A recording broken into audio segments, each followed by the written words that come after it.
हरे कृष्णा। श्रीमद् भागवतम स्कंद 3 अध्याय 2 remembrance of Lord Krishna श्लोक संख्या 1। पिछले अध्याय में हमने देखा कि विदुर जी उद्धव जी से अनेकों अनेक प्रश्न पूछ रहे हैं, अपने परिवार जनों के बारे में पूछ रहे हैं और अब उद्धव जी उनका उत्तर देने का आरंभ करते हैं।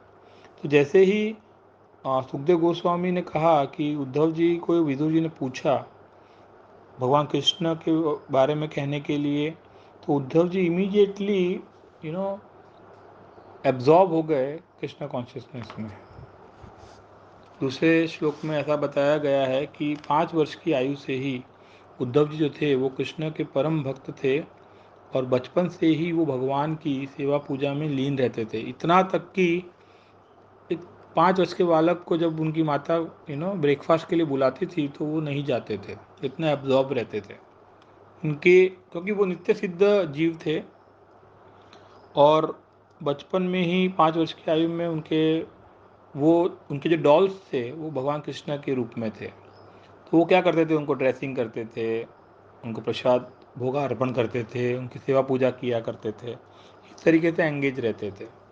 उसी प्रकार से हम देखते हैं आज के सोसाइटी के अंदर कि जो भक्त लोग होते हैं उनके घर में जो उनके बच्चे होते हैं, उनको बचपन से ही ये अवसर प्रदान किया जाता है कि उनके घर में भगवान श्री कृष्ण की सेवा पूजा हो रही होती है। तो वो जब उसको देखते हैं तो बहुत जल्दी से नेचुरली इसे अडॉप्ट कर लेते हैं।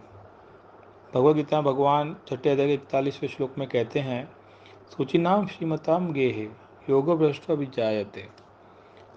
कोई व्यक्ति भक्ति के मार्ग पे आगे बढ़ रहा है और सपोज उसने 100% उत्तीर्ण नहीं किया है, वो 50 तक पहुंचा है, 40 तक पहुंचा है, 60 तक पहुंचा है, तो भगवान कहते हैं उसको अगला जन्म एक भक्ति परिवार में मिलता है, जहाँ बचपन से ही उसे भगवान श्री कृष्ण के कार्यों में एंगेज होने की अपॉर्चुनिटी मिलती है।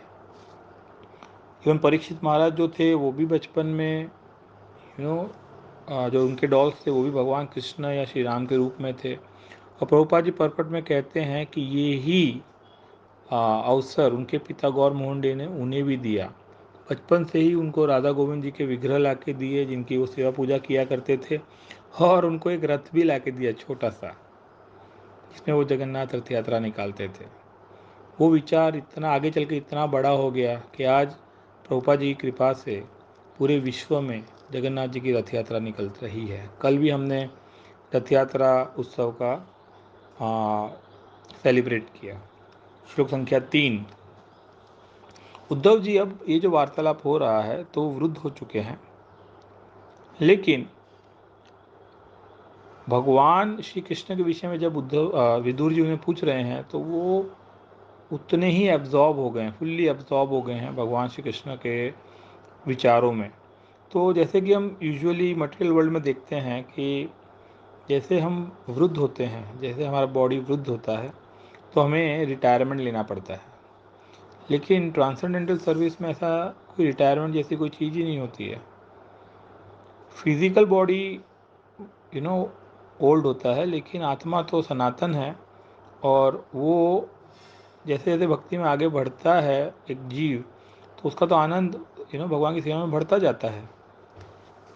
हम नॉर्मली देखते हैं कि एक व्यक्ति जब अपना बिजनेस या जॉब करता है तो उसको हर संडे छुट्टी चाहिए, और साल में एक बार फैमिली के साथ एक वीक उसको बाहर घूमने जाना होता है ना। वो वर्क से पूर्ण तरह उस समय वो पूरी रूप से अपने बिजनेस को भूलने का, अपने प्रोफेशन को भूलने का प्रयास करता है और फैमिली के साथ आनंद उठाता है। लेकिन हमारे अनुभव में है कि जो लोग भक्ति कर रहे हैं, जो लोग भगवान श्री कृष्ण के नामों का जप कर रहे हैं, मिनिमम 16 माला जो करते हैं, तो 365 दिन वो ब्रेक नहीं लेते हैं।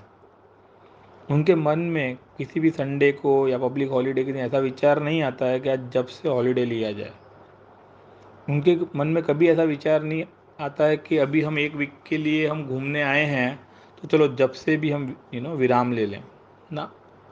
घूमने जाते हैं तो वहाँ भी वो जपा चालू रखते हैं, अपने 16 माला का कोटा। इवन कोई फैमिली फंक्शन में भी जाते हैं, शादी जैसे, तो भी वो कैसे भी सुबह जल्दी उठ के या कैसे भी अपने माला का जपा जो है उसको मेंटेन करते हैं, जो कमिटमेंट उन्होंने गुरु और कृष्ण को दिया है। तो स्पिरिचुअल लाइफ में there is no retirement, and Uddhav ji even though bodily रूप से वृद्ध हो चुके हैं, लेकिन स्पिरिचुअली वो काफ़ी एडवांस सोल हैं, और वो पूर्ण रूप से भगवान श्री कृष्ण के बारे में पूछने पर उनके थॉट में एब्जॉर्ब हो गए हैं। यहाँ मैं विराम देता हूँ, कल यहाँ से आगे बढ़ेंगे। हरे कृष्ण।